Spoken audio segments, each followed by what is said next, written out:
헌법재판소 앞에는 경찰 차벽이 벌써부터 설치되어 있습니다. 헌재 인근으로 시민들도 속속 모여들기 시작했습니다. 경찰도 만일의 사태에 대비하고 있습니다. 현장 연결합니다. 양시장 기자. 네, 헌법재판소 앞입니다. 네, 그곳 분위기는 어떻습니까? 네, 이곳 헌법재판소 앞은 그야말로 팽팽한 긴장감이 가득 찬 상황입니다. 제가 있는 이곳 안국역을 중심으로 경찰차가 수십 대 이미 배치된 상황입니다.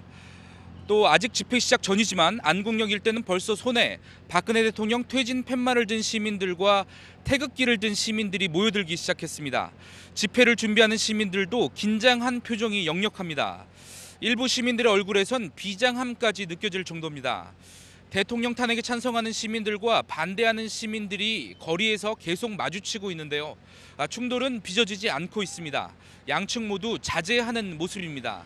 하지만 4시간 뒤면 탄핵 선고가 내려지기 때문에 집회가 본격 시작되면 양측이 충돌할 가능성도 배제할 수 없습니다. 경찰도 이른 아침부터 분주한 움직임을 보이고 있습니다. 아침부터 헌법재판소 방향으로 차량을 통제하고 통행하는 시민들도 신분증을 검사하는 등 경계 강화에 나섰습니다. 앞서 경찰은 오늘 하루 서울 지역에 최상위 경계령을 발령하고 만일의 상황에 대비하고 있습니다. 자, 경찰이 최상의 경계령을 발령했다라고 말씀하셨는데 이제 곧 탄핵 찬반 양측의 집회도 시작될 예정이죠? 네, 그렇습니다. 헌법재판소 인근 집회는 탄핵에 찬성하는 촛불 집회가 먼저 시작됩니다. 촛불 집회 주최 측은 잠시 뒤 오전 9시부터 헌재 앞에 모여서 헌재 선고를 생중계로 시청할 계획입니다. 또 11시 이후 헌재 발표가 나면 이에 따른 입장과 대응책을 발표합니다. 탄핵이 인용되면 박근혜 대통령 구속 퍼포먼스 등을 진행하고 저녁까지 별도 집회 없이 해산한다는 방침입니다. 태극기 집회 측과 충돌을 최대한 피하겠다고 밝혔습니다. 본 집회는 저녁 7시부터 광화문 광장에서 시작됩니다. 탄핵이 인용될 것을 전제로 가수들의 축하 공연 등이 예정돼 있는데요. 축제 분위기 속에서 시민들의 승리를 선포하는 행진도 벌일 예정입니다.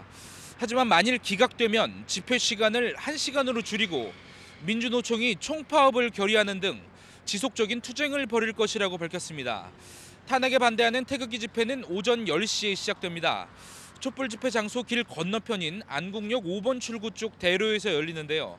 탄핵 선고까지 대통령 탄핵을 기각해야 한다는 목소리를 높일 것으로 보입니다.